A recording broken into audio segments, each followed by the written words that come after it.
afternoon, everyone. My name is Holly Ravensloot. I am the Branch Chief for the Energy Policy and Evaluation Branch of the Office of Community Services, Division of Energy Assistance.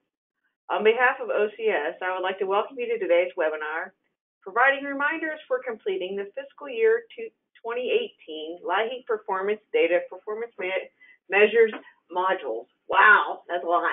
Sorry about that. Anyway, today's webinar will have two presenters, Melissa Torgerson of Verve Associates and Dan Bausch of Apprise. Today's webinar is the final of 4 different webinars that we have offered on completing the FY 2018 performance data. Today's webinar has 3 purposes. First, the webinar will provide a brief refresher of Module 2 of the performance data form, otherwise known as the performance measures. All state grantees are required to complete Module 2 each year as part of the federal LIHEAP reporting requirements. Second, the webinar will provide updates on the status of the FY18 performance data form and the due date for submitting your reports. Finally, the webinar will highlight key things to remember and keep in mind to avoid common reporting issues. The audience for this webinar includes LIHEAP coordinators and staff who have experience completing the performance measures for prior fiscal years. All of the 3 prior webinars that provide detailed information on completing the Grantee Survey module and the Performance Measures modules are available now on the Training Resources page on the ACF LIHEAP website. Our hope is that these training opportunities are helpful. Thank you for your time and for joining us today. I'm going to turn this over to Melissa. Hello, good afternoon. The structure of the webinar today is going to be 30 minutes of key information. And so we're going to go over just common issues and reporting issues, as Holly said. A more detailed webinar is available if you're interested in walking through this step-by-step. The slides from today are available for download. If you look at your GoToWebinar control panel, you'll see a handout section, and the PDF is right there that you can download. If you have questions today, you're encouraged to ask them as you have them by typing them into the question box on your GoToWebinar panel. Your submitted questions will be reviewed and responded to either at the end of the webinar or through an email from Apprise. And so on the next slide, you can see this control panel. If you're not seeing this big box that's on the left-hand side, you're probably seeing the one that's on the right, and clicking that orange arrow will get you to the bigger control box. So just to give you a very brief overview, the Performance Data Form is an annual report. All state grantees and the District of Columbia must submit this report to HHS. There are 3 modules in the Performance Data Form. Module 1 is the Grantee Survey. Module 2 are LIHEAP performance measures, and Module 3 are optional LIHEAP performance measures. For those of you who have been around a while, you know that the Grantee Survey has been submitted by grantees since the 1980s. So many of you are very familiar with this. The performance measures data in Module 2 and 3 Module 2 was first required for the FY 2016 reporting cycle. The data from this form are published in the annual LIHEAP reports to Congress. They're also published in the LIHEAP data warehouse, and there's a link here if you'd like to visit that. OCS and others also use this data to respond to congressional and White House inquiries. The 2018 performance data form is due an OLDC on January 31st. OCS has been working to get approval to publish an action transmittal with the instructions, but the form is available currently in the online data collection system, OLDC. So you're encouraged to go in and to enter that data to be able to submit your report by the January due date. So what's changed from last year? There are no changes to the 2018 performance data form, and the requirements remain the same as those for last year's fiscal year 2017 report. On this slide, there's a link to the instructions from last year's report. So we encourage you to look at those and to use those as you prepare your 18 report. Now we're going to look at some reminders of reporting rules for Module 2. Okay, so number one, the rule we want to touch on is collect main heating fuel bill information and electricity bill information from a sample of energy vendors. So the performance measures require grantees to identify the top energy vendors for each fuel based on the number of LIHEAP households and percent of LIHEAP households served. You can request data from the top vendors for each fuel, and if you need some help selecting your vendors, there is a vendor selection supplement that we've put together, and the link is here. And then use the data that you get from your vendors to calculate and report the average annual main heating bill for each fuel type and the average annual electricity bill. And so I think it's important here to point out that there are some states who don't go directly to the vendors. They get their bill information directly from clients, but that's rare. And so most of you will be going directly to vendors to get this information. And in order to do that, you're going to be needing to collect some basic information in your system and from clients so that when you go to vendors, you can ask for the information. And this includes their main heating fuel type, their main heating vendor name and account number, as well as their electric vendor name and account number. Even if you're not paying one or the other, you need to be asking for both their main heating vendor and account and their electric vendor and account. Once you get all of this data, you're going to combine it with other data from your system in order to complete the report. And you see kind of something that we use when we put together all of this data to begin to run and compile the statistics in the report. And this includes things like, were they disconnected or out of fuel? What was their main fuel type? What was their annual income? And what was their total benefit? So all of these things come together in order for you to be able to compile the data in Module 2 of the report. The second reporting rule we have on this slide is to calculate the statistics and collect information according to the instructions. Because LIHEAP is a block grant, each grantee has freedom in designing your program, and there's a lot of differences in how states operate their program and capture and record information. But to be able to report consistent performance measures data to Congress, we need all grantees to be able to report information uniformly. So the instructions provide guidance on each of the items that you're asked to report. The instructions, if you've not seen them before, it's very important to take a look at them and understand what each field is intended to collect. So you can access that link on the earlier slide. There's also specific instructions in specific guidance in the instructions and in the prior webinar we did that went over each line in the report about how to calculate statistics, how to calculate things like energy burden or calculate averages for specific fields. And if there are any issues with the instructions and challenges that you encounter with being able to report according to the guidance in the instructions, we encourage you to reach out to your liaison or to reach out to us with any questions you may have.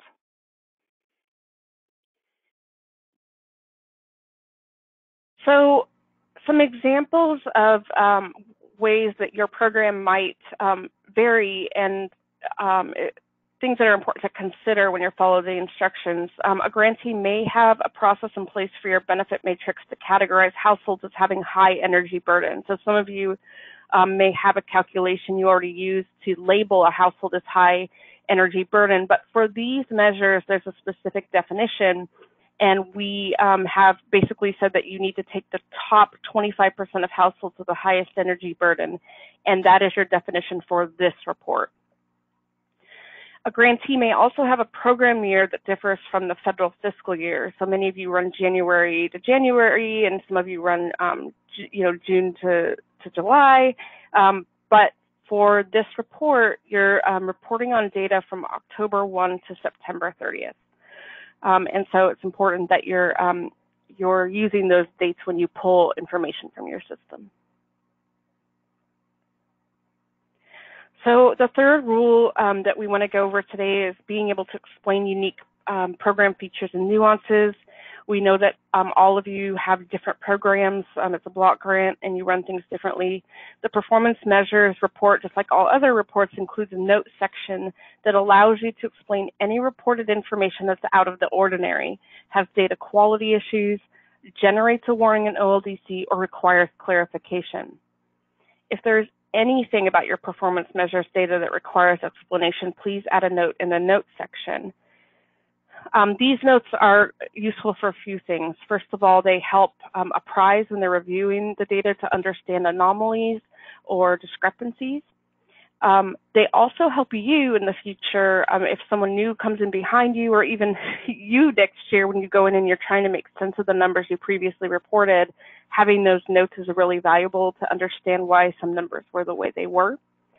Most importantly, though, is that these notes are used in the tables and footnotes that go in the annual report to Congress. So when your legislator or someone in the public sees these numbers, and they may vary differently, vary from year to year, or vary between your peers, and they ask questions, hopefully many of those questions can be answered by the notes that you've provided. So on this slide, there's examples of situations where you can put a note related to your performance measures data. The first bullet is an example of why you may have a particularly small sample size for one of the different fuel groups that you're asked to report by. To be able to report information in Part B of Section 5, you need to have, as Melissa was saying earlier, a client's main heating bill and their annual electric bill. So if you have an instance where one fuel type has a very small sample size because a vendor was not able to provide the information, that would be a good example of a note that you could include. And then the second bullet is an example of putting a note when a figure looks odd to the eye, or you have some information you might want to share to explain it. So some states have a large number of LIHEAP recipients who have zero income because of seasonal work or other reasons. So if that results in a low average annual income for a group, that's another situation where you could include a note to help explain that. Now we're going to look at data validation and checks. So we talk about this in just about every webinar, but it bears repeating. There are many validation checks programmed into OLDC to make sure that you are accurately reporting your data.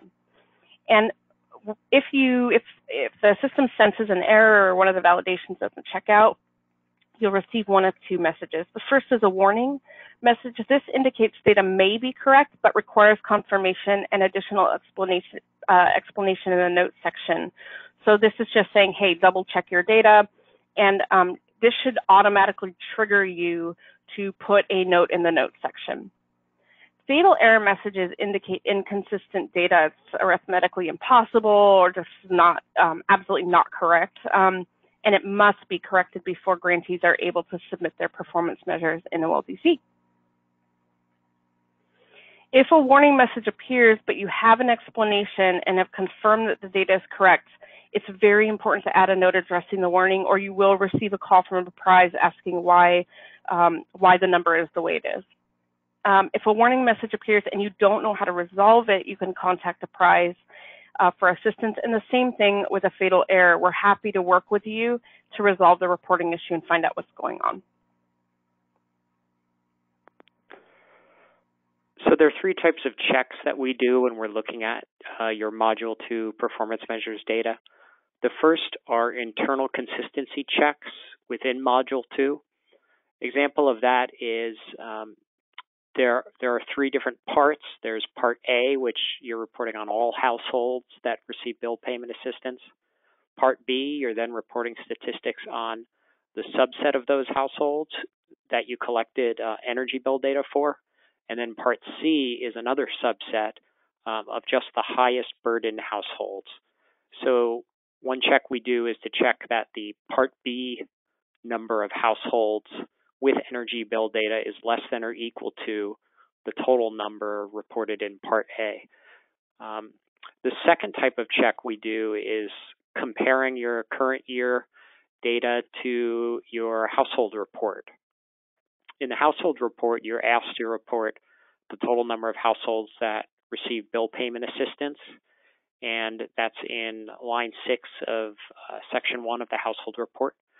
So when we receive your 2018 performance measures data, we'll compare the information in Part A to line 6 of your 2018 household report.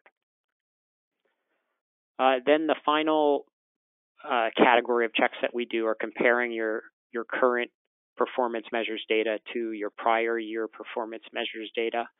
And that's a basic check to see if there's any large differences that we would want to check into more closely, and that may require further explanation.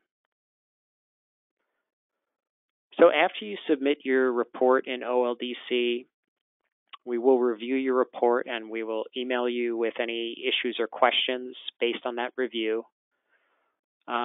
We try in those emails to specify what the question is. So it's very helpful to get a timely response to those. And once the report is confirmed to be complete, then your liaison will accept the report in OLDC, and your final information will then be used for the LIHEAP report to Congress. And if you later identify a change as needed or a correction, you're able to submit a revision in OLDC. So there is a very helpful resource that we developed last year to be able to help you as you look at your report to see if it's ready to be submitted and to identify any potential issues to correct or to look into. It's called the Check Before You Submit document. There's a link to it on this slide. This goes over all the different items in section 5 of module 2, and it's based on all the checks that we do of your data. So it's really helpful at being able to identify if your report is ready to submit. Okay, now we're going to look at common reporting issues and reminders. So these are the areas where we see a lot of folks have to go back and fix things. And so that's what we're going to highlight in this section. The first reminder is to calculate weighted averages in the all households column. So the all households column provides the average values across all fuel types, but because the number of households in each main fuel type is different, you must calculate the all households column using a weighted average. You cannot do just a simple average of the 5 main heating fuel columns. If you want some more information on, just understanding the math behind this for you math wonky people, here's a link here you can go to. But you do have 2 options to correctly calculate this. And so on the next slide, we kind of go over this. The first option, and I recommend this to everyone, is to use the Excel form that automatically calculates the all households weighted averages based on the information entered for each heating fuel type. And so there's a link here to the Excel workbook of the performance data form, and it will auto-calculate the all households column for you once you enter the data into the main heat fuel columns. And I can also just say for those of you who have other people helping you put together this report, this Excel workbook is a chance for them to fill it out for you, and then you can just take that copy and use it when you enter it into OLDC. So all around, this is a handy document. You can go ahead and calculate the averages directly in your data system by using all the household level data in your database. And so once again, the link we provided on the previous page shows you how to do that arithmetically, and you could hand that to your IT staff who could go ahead and calculate those weighted averages in your system. The second reminder is about reporting prevention and restoration data. So Module 2 consists of 3 different sections, Section 5, Section 6, and Section 7. And it can be a little confusing because they're all on one module, but Section 6 and 7 are a bit different from Section 5. Section 5 is focused in on households that got bill payment assistance, which is generally regular assistance like heating assistance or cooling assistance, and crisis assistance to help pay for energy expenses. But Section 6, which is restoration of energy service, and Section 7, which is prevention of loss of energy service, are really focused in on all of your LIHEAP recipients and identifying which people from that population had their service restored or had loss prevented when there was an imminent risk of it being lost. So the second bullet on this slide is focusing you in on that population of all LIHEAP households that received assistance during fiscal year 2018. So that's your bill payment assistance households, plus your weatherization, plus equipment repair and replacement. So this is something that's important to remind your IT staff of if they're working on the report, so they understand there's a little bit of a difference here between Section 5 and Section 6 and 7. So reminder 3 is about reporting the average annual energy bill. So we kind of talked about this earlier. In Parts B and C of Section 5, 2 lines collect average energy bill amounts. Line 4 looks at the average annual main heating fuel bill. Line 5 looks at the average annual electricity bill.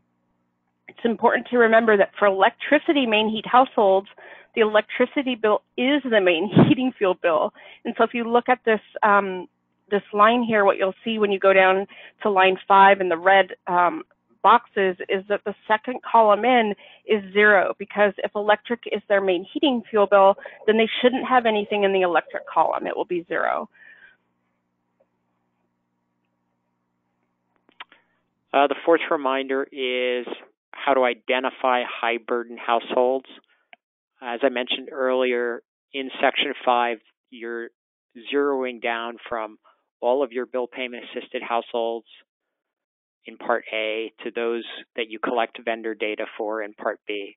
And then Part C is focused on high burden households.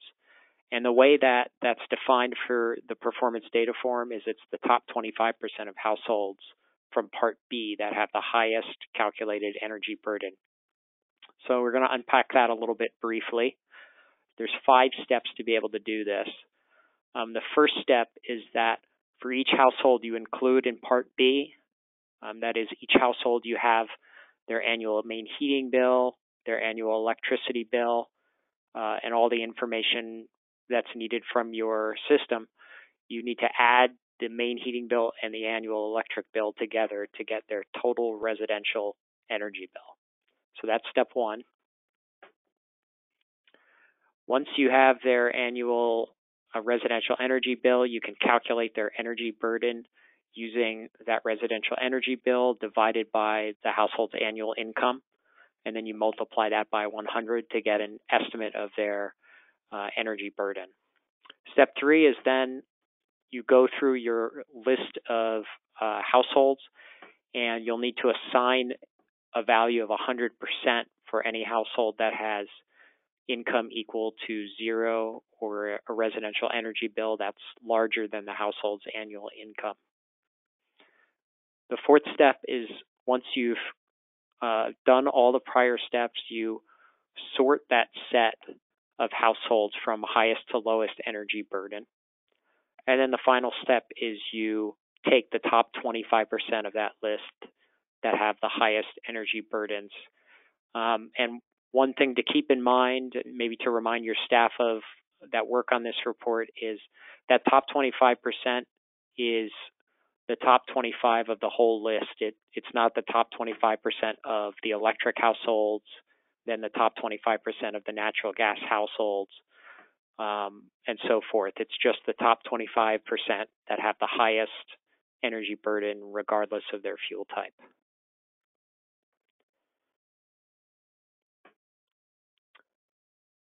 Okay, we'll go to the next slide here. This is a visual slide that is really helpful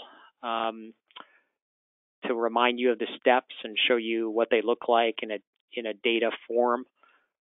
So this has those 5 steps. If you have any questions about this, you can reach out to me or Melissa, and we're happy to review it with you or to review it with your staff. All right, now we're going to do some final reminders. the fiscal year 2018 performance data forms due on January 31st in OLDC.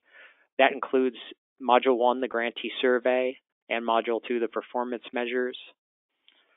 In OLDC, you can enter the information, save it. You do need to have it certified by the appropriate person and then submitted by the appropriate person. There's no changes to the fiscal year 2018 form from last year's 2017 form. And if you have any specific questions or concerns, we encourage you to reach out to your OCS liaison. These are some helpful resources. The first are the instructions. You can look at prior year's performance measures data in the data warehouse. The third bullet is related to data collection and offers some documents and guidance if you're newer to the performance measures. And then there's also resources available in the LIHEAP virtual library that has a link on the bottom. So many of you know that there are multiple steps to getting this into OLDC. So make sure you don't leave this until the last minute. As you know, OLDC is accessed through Grant Solutions, and here's the login. There is help information here. If you need assistance getting into OLDC or login or password, all of that would be through Grant Solutions. And finally, there's a great list here of the grant, the help desk for the OLDC, your liaisons, but also the entire Apprise team. Keep in mind that we have helped a lot of grantees through this, even step by step, kind of walking through their raw data. And so if your head's spinning or you don't have a fancy reporting staff and you need help with this, please don't hesitate to call us. We're happy to help, and we're here to help. The first 4 folks are on the East Coast, and I'm on the West Coast. So if you're working late, you can call me, and we're always happy to talk with you. We're going to take questions we're going to take any questions that came in during the webinar here in the next minute or so, but if we don't get a chance to answer your question, we will follow up via email. And if you have questions about these slides or comments or suggestions, please reach out to Dan and myself, and we really appreciate your time today. There was one question about Module 3 and what's required for Module 3. Module 3 is an optional module where you can report additional performance measures data if you choose to report that. That's data like average usage and information about air conditioning and supplemental fuel. The instructions have some guidance on that, but if you have specific questions, you can reach out to us.